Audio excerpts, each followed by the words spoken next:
Let us start with chapter 1, Ancient Indian Arts. You know very well, from the very beginning till today, the human beings born, lived, and living. So, as they have born, and from that time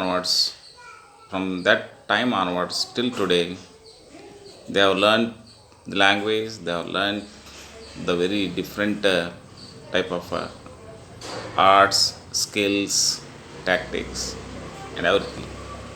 So that's why from time to time we see there is a development of some beautiful arts. So arts means not only the painting, not only in the drawing a figure. So art is there in everything. So that's why let us look at this chapter. What the content. So each era is something different and unique. ಒಂದು ಕಾಲ ತನ್ನದೇ ಆದಂತಹ ವಿಶೇಷತೆಯನ್ನು unique ಫೀಚರನ್ನು ಹೊಂದಿರ್ತದೆ ಅಂತ. ಹಾಗೆ it consist of a distinctive culture, ವಿಭಿನ್ನವಾದಂಥ ಸಂಸ್ಕೃತಿಯನ್ನು ಹೊಂದಿರ್ತದೆ. So in the same way Indian art forms have continuously evolved over thousands of years.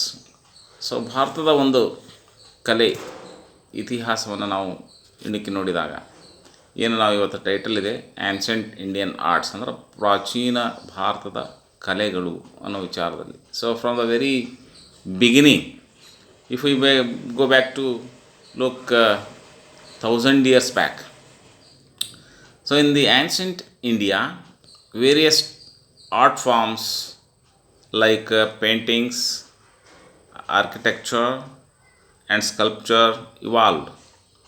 So ಹಿಂದಿನ ಕಾಲದಿಂದನೂ ನಾವು ನೋಡಿದಾಗ, ಮಾನವನ ಇತಿಹಾಸವನ್ನು ನೋಡಿದಾಗ, ಅವನ ಜೊತೆಗೇ ಕಲೆಯನ್ನು ಸಹ ಹೇಗೆ ಬಳಸ್ಕೊಂಡಿದ್ದ. ಉದಾಹರಣೆಗಾಗಿ ಪೇಂಟಿಂಗ್ ಇರ್ಬೋದು, ಆರ್ಕಿಟೆಕ್ಚರ್ ಅಂದರೆ ವಾಸ್ತುಶಿಲ್ಪ ಇರ್ಬೋದು, ಸ್ಕಲ್ಪ್ಚರ್ ಅಂದರೆ ಕೆತ್ತನೆ ಇರ್ಬೋದು, ಇವೆಲ್ಲವೂ ಸಹ ಅವನು ತಿಳಿದುಕೊಂಡಿದ್ದ, ಅರ್ಥಕೊಂಡಿದ್ದ ಮತ್ತು ಆ ವಿಭಾಗಗಳಲ್ಲಿ ಅತ್ಯುತ್ತಮವಾದಂಥ ನೈಪುಣ್ಯತೆಯನ್ನು ಹೊಂದಿದ್ದ ಅನ್ನೋದು. The history of art in ancient India begins with prehistoric rock paintings. So ಹೀಗಾಗಿ ಭಾರತದಲ್ಲಿ ಕಲೆಯ ಇತಿಹಾಸ ಪ್ರಾರಂಭ ಆಗೋದು ಯಾವಾಗಲಿಂದ ಅಂತಂದರೆ, ಅದು ಪ್ರೀ ಹಿಸ್ಟೋರಿಕ್ ರಾಕ್ ಪೇಂಟಿಂಗ್ಸ್ ಅಂದರೆ ಇತಿಹಾಸದ ಪೂರ್ವಕಾಲದಲ್ಲಿ ಏನು ಬೆಳವಣಿಗೆ ಹೊಂದಿದಂಥ ಒಂದು ಕಲೆ, ಅದು ಕಲ್ಲಿನ ಮೇಲೆ ಕೊರಿತಕ್ಕಂಥದ್ದು ರಾಕ್ ಪೇಂಟಿಂಗ್ಸ್ ಅಂತಕ್ಕಂಥದ್ದು. Such rock paintings can be seen in the Bhimbetka paintings. Bhimbetka ಅನ್ನುವಂಥ ಈ ಕಲಾಕೃತಿಯಲ್ಲಿ, ಬಣ್ಣದ ಕಲಾಕೃತಿಯಲ್ಲಿ ಈ ಒಂದು ಕಲೆಯನ್ನು, ಆರ್ಟನ್ನು ನಾವು ನೋಡ್ಬೋದು. ಈ ಭೀಮಬೆಟ್ಟಕ ಪೇಂಟಿಂಗ್ಸನ್ನು ಎಲ್ಲಿ ನೋಡ್ಬೋದು ಅಂದರೆ, it is located in the resin district of Madhya Pradesh. So resin ಜಿಲ್ಲೆ, ಮಧ್ಯಪ್ರದೇಶದ ರೈಸನ್ ಜಿಲ್ಲೆಯಲ್ಲಿ ಈ ಭೀಮಬೆಟ್ಟಕ ಪೇಂಟಿಂಗ್ಸು ಇರೋದು, ಅಥವಾ ಅಂಥ ಒಂದು ಅದ್ಭುತವಾದಂಥ ಕಲೆ ಇರೋದನ್ನು ನಾವು ನೋಡ್ತೀವಿ. Which belongs to the pre historic age. ಇದು ಪ್ರಾಗೈತಿಹಾಸಿಕ ಕಾಲಕ್ಕೆ ಸೇರಿದಂಥ ಈ ಒಂದು ಕೃತಿ, ಕಲೆ ಅಂತ ನಾವು ಹೇಳ್ತೀವಿ. Thereafter an advanced town planning is in Harappa and Mohenjodaro. So ಈ ಒಂದು ಭೀಮಬೆಟ್ಟಕ ಪೇಂಟಿಂಗ್ ನಂತರದಲ್ಲಿ ನಾವು ಹರಪ್ಪ ಮತ್ತು ಮೊಹೆಂಜೊದಾರೋದಲ್ಲಿ ಏನು ಸಿವಿಲೈಜೇಷನ್ ಅನ್ನೋದನ್ನು ನಾವು ಓದಿದ್ದೀವಿ. ಅಂಥ ಒಂದು ಸಂದರ್ಭದಲ್ಲಿ ಮತ್ತೊಮ್ಮೆ ಟೌನ್ ಪ್ಲ್ಯಾನಿಂಗ್ ಬಗ್ಗೆ ನಾವು ಅತ್ಯುತ್ತಮವಾದಂಥ ಪ್ಲ್ಯಾನನ್ನು ಈ ಹರಪ್ಪ ಮತ್ತು ಮೊಹೆಂಜೊದಾರೋದಲ್ಲಿ ನಾವು ನೋಡ್ತಿದ್ದೀವಿ ಅನ್ನೋದು. So this Harappa and Mohenjodaro is now in Pakistan. with their centrally planned cities indicating a highly developed architecture. So ಹೇಗೆ ಒಂದು ಸೆಂಟ್ರಲ್ ಆಗಿ ಇರ್ತಕ್ಕಂಥ ಸಿಟಿ ಪ್ಲ್ಯಾನು ನಾವೆಲ್ಲ ಓದಿದ್ದೀವಿ. ಅಲ್ಲಿ ಸಾರ್ವಜನಿಕ ಅತಿಥಿಗೃಹಗಳಿದ್ದು, ಐ ಮೀನ್ ಸಾರ್ವಜನಿಕ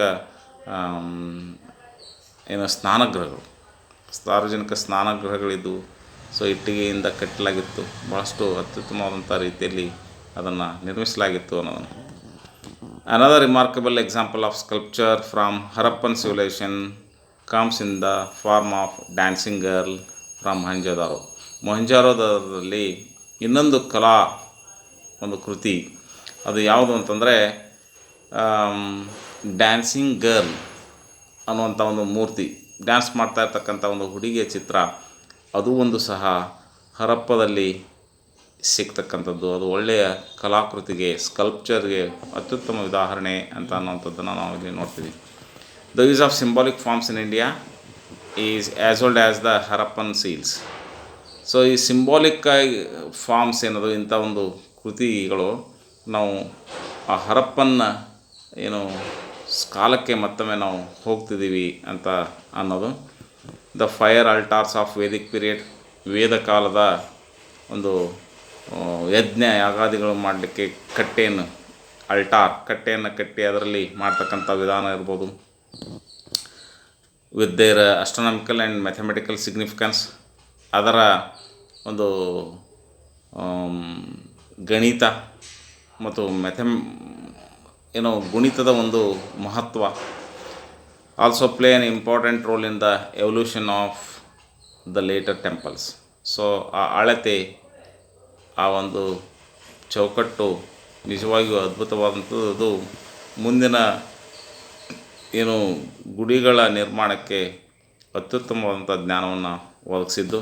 it was followed by a period in the history of Indian art that is important for rock cut caves. So ಆ ನಂತರದಲ್ಲಿ ಗುಹೆಯ ಒಳಗಡೆ ನಿರ್ಮಾಣ ಮಾಡಿದಂಥ ಗುಡಿಗಳು, rock cut caves and temple architecture, ಆ ವಾಸ್ತುಶಿಲ್ಪ, ಗುಡಿಯಲ್ಲಿ ಮಾಡಿದಂಥ ವಾಸ್ತುಶಿಲ್ಪ ಭಾಳಷ್ಟು ಮಹತ್ವವಾಗಿದ್ದು. The Buddhists initiated the rock cut caves.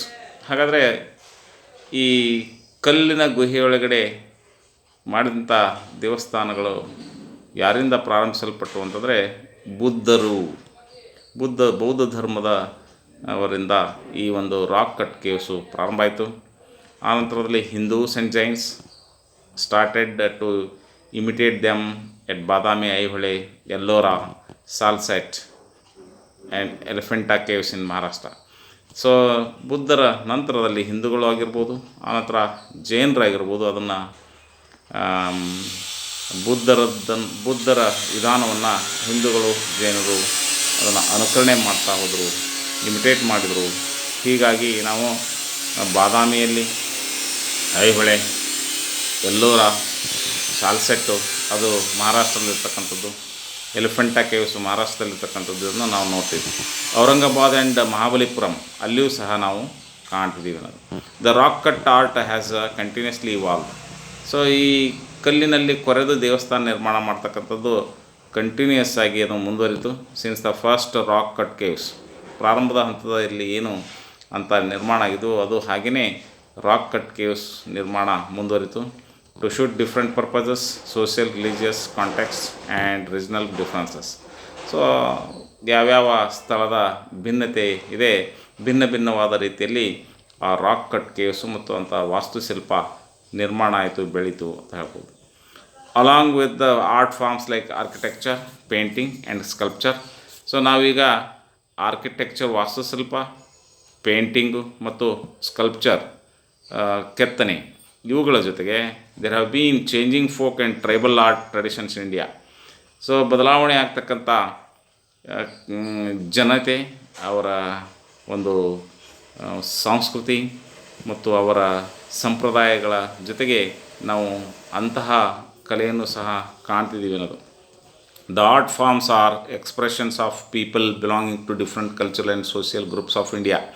So ಇಲ್ಲಿ ಕಲೆಯ ಭಿನ್ನತೆಯನ್ನು ಯಾವ್ಯಾವ ರೀತಿಯಲ್ಲಿ ಭಾರತದಲ್ಲಿ ಜನರು ತಮ್ಮ ಬದುಕನ್ನು ನಿರ್ಮಾಣ ಮಾಡ್ಕೊಂಡಿದ್ರು, ಅಂಥದ್ದನ್ನು ನಾವು ಅವರ ರೀತ್ಯ ಇರತಕ್ಕಂಥದ್ದನ್ನು ನಾವು ಈ ಕಲೆಯಲ್ಲಿ ನಾವು ನೋಡ್ತಿದ್ದೀವಿ ಅನ್ನೋದು. It is the expression of people whose life is tune to the rhythms of nature. So ಜನರು ಇರ್ತಕ್ಕಂಥದ್ದನ್ನು ಅವರ ಒಂದು ವಿಧಾನ, ಅದನ್ನು ನಾವು ಜನರ ವಿಧಾನವನ್ನು ಹೀಗೆ ಕಲೆಯಲ್ಲಿ, ಅವರ ಬದುಕಿನ ಕಲೆಯಲ್ಲಿ ನಾವು ನೋಡ್ತಿದ್ದೀವಿ ಅಂತ ಅನ್ನೋದು. And the laws of cyclic change and whose life is knotted with natural energy. ಯಾವ್ಯಾವ ಸಂದರ್ಭದಲ್ಲಿ ಯಾವ ಪ್ರದೇಶದಲ್ಲಿ ಯಾವ ರೀತಿಯ ಲಭ್ಯತೆ ಇರ್ತದೆ ಆ ರೀತಿಯಾಗಿ ನಾವು ಈ ಒಂದು ಕಲೆಯನ್ನು, ಅದರ ಬೆಳವಣಿಗೆಯನ್ನು ನೋಡ್ತಿದ್ದೀವಿ. It has been a tradition in India that gods and legends are transformed into contemporary forms and familiar images. So ದಂತಕಥೆಗಳಲ್ಲಿ ದೇವರು ಯಾವ ರೀತಿಯಾಗಿ ತನ್ನ ಅಂದರೆ ಅವನ ಕಾಣುವಿಕೆಯನ್ನು ಬೇರೆ ಬೇರೆ ರೀತಿಯಲ್ಲಿ, ಬೇರೆ ಬೇರೆ ಇಮೇಜ್ಗಳಲ್ಲಿ, ಪ್ರತಿಬಿಂಬಗಳಲ್ಲಿ ನಾವು ನೋಡ್ತೀವಿ. ಫೇರ್ಸ್, ಜಾತ್ರೆಗಳಲ್ಲಿ, ಫೆಸ್ಟಿವಲ್ಸ್, ಹಬ್ಬಗಳಲ್ಲಿ, and local deities play vital role. So ಸಾಮಾನ್ಯವಾಗಿ ಅಲ್ಲಿ ಊರುಗಳಲ್ಲಿ ಮಾಡ್ತಕ್ಕಂಥ ದೇವತೆಗಳ ಉತ್ಸವಗಳು ಭಿನ್ನ ಭಿನ್ನವಾಗಿ ನಾವು ಅವುಗಳನ್ನು ಆಚರಣೆಗಳನ್ನು ನೋಡಿದ್ದೀವಿ. And the development of these art forms. So ಅವುಗಳೆಲ್ಲವೂ ಸಹ ಈ ಕಲಾಕೃತಿಗಳ ಬೆಳವಣಿಗೆಗೆ ಹಾಸುಹೊಕ್ಕಾಗಿವೆ, ಅವುಗಳಲ್ಲಿ ಸೇರಿವೆ ಏನು. It is in art where life and creativity are inseparable. So ಕಲೆಯಲ್ಲಿ ಈ ಸೃಜನಶೀಲತೆ, ಕ್ರಿಯೇಟಿವಿಟಿ ಮತ್ತು ಜೀವನ ಒಂದಕ್ಕೊಂದು ಸಂಬಂಧ ಇದೆ. ಅವುಗಳನ್ನು ನಾವು ಬೇರೆ ಬೇರೆಯಾಗಿ ನೋಡಲಿಕ್ಕೆ ಸಾಧ್ಯವಿಲ್ಲ. The tribal arts have A unique sensitivity. ಈ ಪಂಗಡಗಳು, ಟ್ರೈಬಲ್ಗಳ ಕಲೆ ಇದೆಯಲ್ಲ, ಅವು ನಿಜವಾಗಿಯೂ ಬಹಳಷ್ಟು ವಿಶೇಷವಾದಂಥ ಒಂದು ಸೆನ್ಸಿಟಿವಿಟಿಯನ್ನು, ಸೂಕ್ಷ್ಮತೆಯನ್ನು ಹೊಂದಿರ್ತವೆ. As the tribal people possess an intense awareness. ಇವರಿಗೆ ಭಾಳ ಪರಿಜ್ಞಾನ ಇರತಕ್ಕಂಥ ಒಂದು ಕಲೆಯನ್ನು ಇವರು ತೋರಿಸ್ತಾರೆ ಅವರ ಕಲೆಯಲ್ಲಿ, which is very different from the settled and urbanised people. So ಇವತ್ತಿಗೂ ನಾವು ಕಲೆ, ಭಾಷೆ, ಅದಕ್ಕೊಂದು ರೂಪ, ಅದರ ಒರಿಜಿನಾಲಿಟಿ ಸಿಗಬೇಕು ಅಂತಂದರೆ ಗ್ರಾಮೀಣ ಪ್ರದೇಶದಲ್ಲಿ, ಅದು ನಗರ ಪ್ರದೇಶಗಳಲ್ಲಿ ಸಿಗಲಿಕ್ಕೆ ಸಾಧ್ಯ ಇಲ್ಲ. Their minds are supple and intense with myth legends. So ಅದಕ್ಕೆ people who are living in the rural areas, their mind is with a fully uploaded myths, legends, snippets from epic multitudinous gods born out of dream and fantasy. So all these, they are there in the minds of the rural people, tribal people. They focus, they show with their arts. Their art is an expression of their life. So no doubt at all, art is nothing but it gives us the kind of people, their life, their age, their feelings, their opinions, taste and everything. So that's why holds their expression and mystery. That's why art is nothing but it is about life. It is about their habits. It is about their customs. It is about their practices. So that's why whatever the kind of art that you see, you will definitely judge it depending upon the kind of art, whether it belongs to the present days or the previous times. So all this can be known from the arts. That's why in the ancient India and throughout its evolution, we see different types of arts in India, and that is given in this book. Okay.